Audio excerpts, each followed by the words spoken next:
તમે એમને ગમે એટલી પજવો હેરાન કરો, એ તો તમને પ્રેમ જ કરશે, એ તો તમારો સારો જ વિચારશે. માનો પણ એવું હોય તમે એને હેરાન કરો, બે ચાર શબ્દો કહી દો, પણ માં સવારે ઉઠીને એમ જ બેટા ખાધું, રાત્રે ઉઠીને પૂછશે સુઈ જાઓ, તારો સમય થઈ ગયો છે. પોલીસ વાળા થોડી કડક ભાષામાં કહેતા હશે, દંડો બતાવી કે ઘરે જતો રહે છે, મારતા નથી પણ બતાવીને કડક ભાષામાં, પણ ભલું તો આપણું જ કરવાની કોશિશ કરે છે ને છેલ્લે.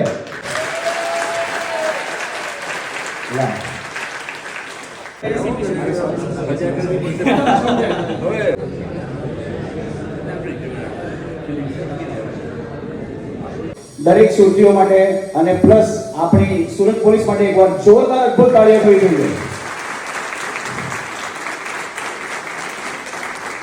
તો નમસ્કાર, મારું નામ છે આરજે VEER, બોલે તો વીર મેરે યાર.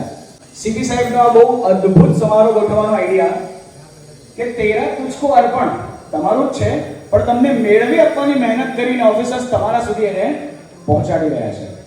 ટોટલ આંકડો જો હું તમને કહું તો એ છે 52,64,675. કુદરત લોકો નળ ચોરી જાય છે, ચોરને તો શું હોય, મતલબ કંઈ પણ ચોરી શકે. પણ પછી ખબર પડી જ્યારે એનો કિસ્સો સાંભળવા મળ્યો કે એમની હાર્ડવેરની શોપ છે ને એમની દુકાનમાં થઈને એમણે આ ઘણી બધી વસ્તુઓ ચોરી, જેમાં એમણે આટલા બધા નળ ચોર્યા હતા અને જેની કિંમત કઈ એવી તેવી નહીં, 1.5 લાખ રૂપિયા છે. તો એવા નળ એમને પરત કરવામાં આવી રહ્યા છે. દિવ્યેશભાઈ નરેભા રામ કેલા સાહેબ રાંદેર પોલીસ સ્ટેશનમાં એમણે આ ફરિયાદ નોંધાવી હતી. જોરદાર તાળીઓ થવી જોઈએ પોલીસ ઓફિસર્સ માટે. ચેન કરતા વધારે તમને તમારી માતાની ચિંતા થાય કે પડી ગયા, લાગી ગયું, તો ચેન તો પકડાવી જરૂરી છે, સાથે જે ચોરી ગયા એ પણ પકડાવવા જરૂરી છે. તો એ જ રીતે પારસભાઈ રાવલ સાહેબ કે જેમણે પાલ પોલીસ સ્ટેશનની અંદર આ ફરિયાદ નોંધાવી હતી, જેમની સોનાની ચેન એમના પાલ પિરામિડ ટાઉનશીપ પાસેથી કેનાલ રોડ ખાતે મોટરસાઇકલ પર આવી ને બે અજાણ્યા ચોરોએ એમની ચેન ગળામાંથી ખેંચી લીધી હતી અને આરોપીને પણ પકડી લેવામાં આવ્યો છે અને ચેન પણ પાછી પરત કરી દેવામાં આવી છે, જે અત્યારે કરવામાં આવી રહી છે. જોરદાર તાળીઓ થઈ રહી છે.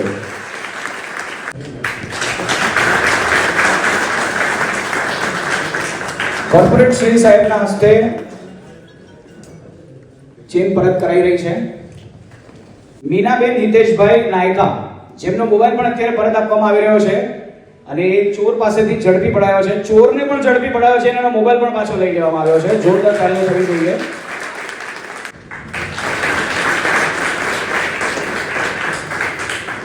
મોબાઈલ ખોલીને ચેક કરી લેજો, અંદર બરાબર છે ને, તમારો જ છે, બીજા કોઈનો નથી આવી ગયો ને એમ. અને દરેકને બતાવવા વિનંતી છે. વાહ, કંપાસ મોબાઈલ, અચ્છા, ઓ ખુલે એવો, ક્યા બાત હે. વાહ, મોબાઈલ એમને પરત પાડવામાં આવ્યો. જોરદાર તાળીઓ થવી જોઈએ. ભાઈ, ચોરો ગમે એટલા હોશિયાર હોય, આપણી સુરત પોલીસ એના કરતા 10 સ્ટેપ આગળ છે. પકડી પાડ્યા ને એક્ટિવા પણ પાછી લાવી દેવામાં આવી છે. સંયમભાઈ પ્રકાશભાઈ સંઘવી સાહેબ, હવે એવું એક્સપેક્ટ ના કરતા કે સ્ટેજ પર એક્ટિવા લઈને આપશું, પણ એમને આપી દેવામાં આવી છે. અત્યારે ચાવી આપવામાં આવશે અહીંયાથી. જોરદાર તાળીઓ થઈ છે. તો હું થોડો હસી ખુશીનો માહોલ બનાવવાની કોશિશ કરું છું, પણ આ વાતને મજાકમાં નહીં, સિરિયસલી લઈને હસતા હસતા સિરિયસલી લેવું જરૂરી છે, બરાબર? કારણ કે યુઝ્યુઅલી આપણે એવું માનતા હોય કે ઓફિસર સામે હોય, વર્દી સામે હોય એટલે આપણે બી જવાનું, પણ એ આપણા મિત્ર છે, એમનાથી ડરવાનું નહીં. એમની સાથે કદમથી કદમ મિલાઈને જો ચાલશું ને તો સુરતને, સુરત પોલીસને અને આપણને બધાને કોઈ પાછા નહીં પાડી શકે, દુનિયામાં કોઈ નહીં પાડી શકે. આપણને કઈ ફૂડ ડિશિસ ખાવાની સૌથી વધારે ગમે છે? કોણ બોલ્યું? આલુપુરી. વાહ, સાહેબે આલુપુરી કીધી ને, વાત સાચી પણ છે. આલુપુરી ચોરી હોત ને તો સુરતી માણસ એમ કે બીજી બે લઈ જા, ખાવું જ છે ને, પેટ ભરવું છે ને, ભર, પૈસા નથી જોતા. મારો બેટો આલુપુરીનું કેબિન ચોરી ગયો, આખું કેબિન ઉપાડી ગયો. કેબિનની કિંમત તમે શું માનો સાહેબ? આ લોકો ધંધો કરતા હોય ને, આ બિઝનેસ એમને સેટ નથી થતા. કોઈ પણ માણસે નવો ધંધો ચાલુ કરવો હોય, બહુ મોટું ઇન્વેસ્ટમેન્ટ. દરેક માણસ માટે ધંધાનું નાનામાં નાનું ઇન્વેસ્ટમેન્ટ એના જીવન માટે મોટામાં મોટું હોય. મને ખ્યાલ છે ત્યાં સુધી લાખ રૂપિયા સુધીનો ખર્ચો કદાચ થઈ જતો હોય એક કેબિન વ્યવસ્થિત બનાવવામાં. એવું કેબિન આખું ચોરી જાય જ્યારે ચોર ને, કેબિન પકડી પાડવું, જેને ટ્રેક કરવું તો પોસિબલ જ નથી. ફોન તો ચલો ટ્રેક થાય, કેબિન કેવી રીતે ટ્રેક થાય? આલુપુરીની સુગંધથી ના થાય. તે છતાં કેમેરા અને જે પણ સિચ્યુએશન્સ એમને કરવી પડી એ કરીને આલુપુરીનું કેબિન પણ પાછું લાવવામાં આવ્યું. સંજયભાઈ ખાગપતિ મંડળ સાહેબ સ્ટેજ પર આવશે. જોરદાર તાળીઓ થવી જોઈએ એમના માટે. ધંધો ચાલુ રાખજો, અમે આલુપુરી ખાવા આવશું ભાઈ ને. હા, પણ જ્યાં અલાઉડ હોય ત્યાં મૂકજો પાછા, નહીં તો એવું ના થાય કે પછી ઉચકાઈ જાય લીગલી જ.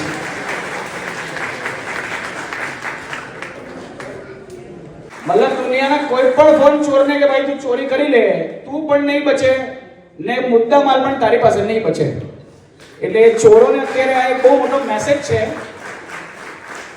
હું આજનો આ વિડીયો સોશિયલ મીડિયા થ્રુ મૂકી ને આખા સુરતને આ જાણકારી આપવાનો છું કે આવો એક નવો ઇનિશિયેટિવ સુરત પોલીસે ચાલુ કર્યો છે. બહુ અદ્ભુત કહેવાય. જોરદાર તાળીઓ હવામાં ઉછાળીને બોલવું એ મિત્રો. ખબર એવરીબોડી, ખરેખર બહુ અદ્ભુત ઇનિશિયેટિવ છે કે એક સાથે બેસી ને મુદ્દા માલ આપી રહ્યો છે. બાકી આપણી સૌથી મોટી ટેન્શન એ જ હોય કે પોલીસ અને કોર્ટ આ બે જગ્યા પર ધક્કા કોણ થાય. તમે જે પોલીસ સ્ટેશનમાં ફરિયાદ નોંધાવી હશે એ પોલીસ સ્ટેશનનું એક ટેબલ તમને અહીંયા મળશે. તમારે જોવાનું રહેશે કે કયા પોલીસ સ્ટેશનમાં તમે ફરિયાદ કરી છે ને ત્યાંથી તમારો મુદ્દામાલ મળશે. નહીં તો તમે કહેશો વીર તું તો કહેતો તો 50 લાખનો માલ ક્યાં ગયો, આ તો બહુ ઓછી વસ્તુ છે. દરેકે દરેક વસ્તુઓ તમને આજે અહીંથી પરત કરવામાં આવશે. પણ એક છેલ્લું કામ આપણે આ ગર્વ કરવા માટે એકવાર જોરદાર તાળીઓ સુરત પોલીસ માટે થવી જોઈએ. હવે એક નારો છે આપણે દરેક ભારતીયોએ બોલવો જોઈએ, ભારત માતા કી જય, ભારત માતા કી જય, વંદે માતરમ, વંદે માતરમ. સુરત પોલીસનો હું પણ હૃદયથી આભાર માનું છું. ખૂબ ખૂબ આભાર.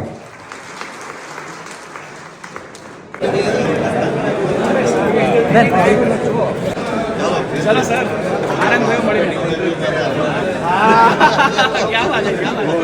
જે વસ્તુઓ તમારી ગઈ છે પાછી મળશે 100%. એટલી ભીડ ના કરો કે અહીંયા બીજી ચોરી થઈ જાય. એટલે લાઈનમાં આવો અને મારા પરથી આવો, દરેકને સામાન મળશે. અમારા નવો ભાઈ જે ભાગ્ય કે જન કલ્યાણમાં હું ભાગ આપી શક્યો.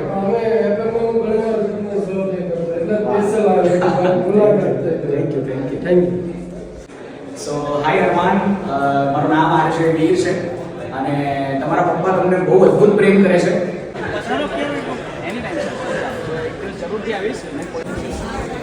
સ્ટાઇલ મારી ને થોડી.